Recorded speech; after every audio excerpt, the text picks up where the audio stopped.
You have the right to remain silent. Anything you say can be used for and against you in any court of law in the Philippines.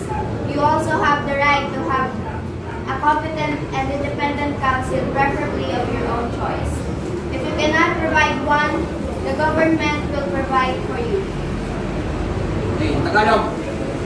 Ano yun? Meron ba yun? Do you understand it? Do you understand these rights? Okay, next. Tagalog. May karapatan kang manahimik. Ano man ang iyong sabihin ay maaaring gamitin lamang sa iyo sa anumang korte sa buong Pilipinas.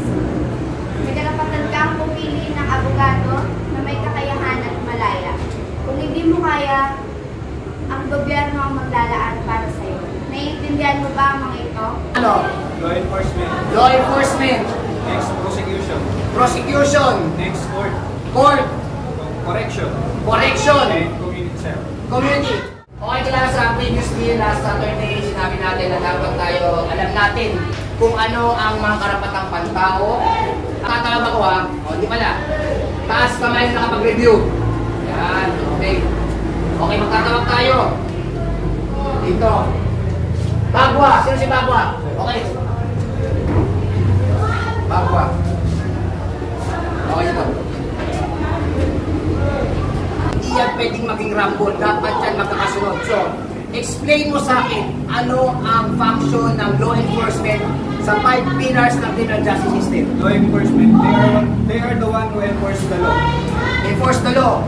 So plus, ang function ng law enforcement ito ay pinapatupad niya ano man ang mandato natin, ano man ang nasa konstitusyon natin at iba pang mga batas. Dapat ito ay nasasagawa ng maayos ng ating mga kapulisan. Hindi lang kapulisan na maging ng iba pang tinatawag na law enforcement.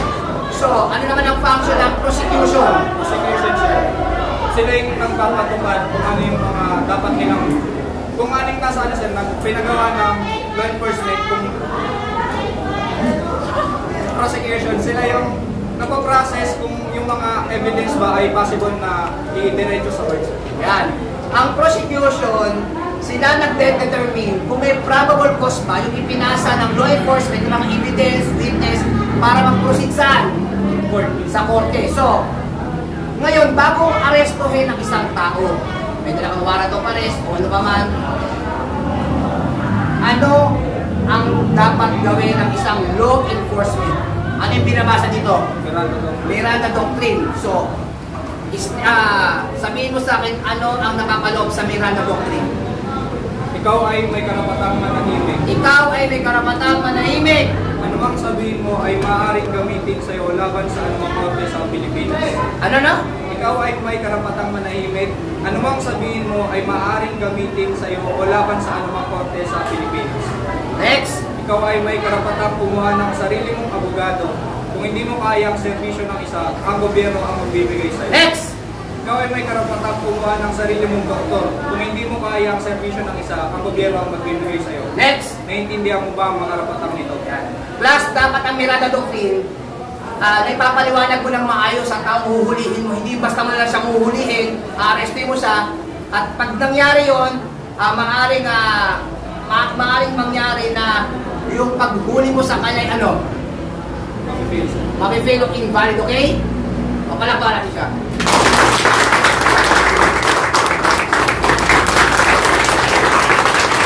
You are under arrest. You have the right to remain silent. Anything you say can and will be used against you in a court of law. You have the right to have a competent independent counsel, preferably on your own choice. If you cannot afford the services of the counsel, the government will provide one for you. Now, do you understand the rights I have just read to you?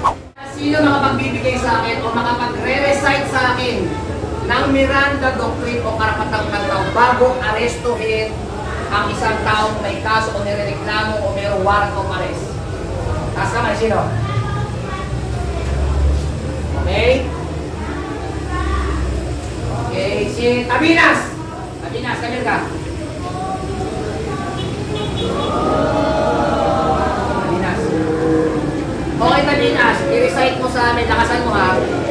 Ano ang karapatang pantao na dapat munang sabihin bago umaresto ng tao? You are under arrest. You have the right to remain silent. Anything you say will be used against you in a court of the law. You have the right to have a competent and independent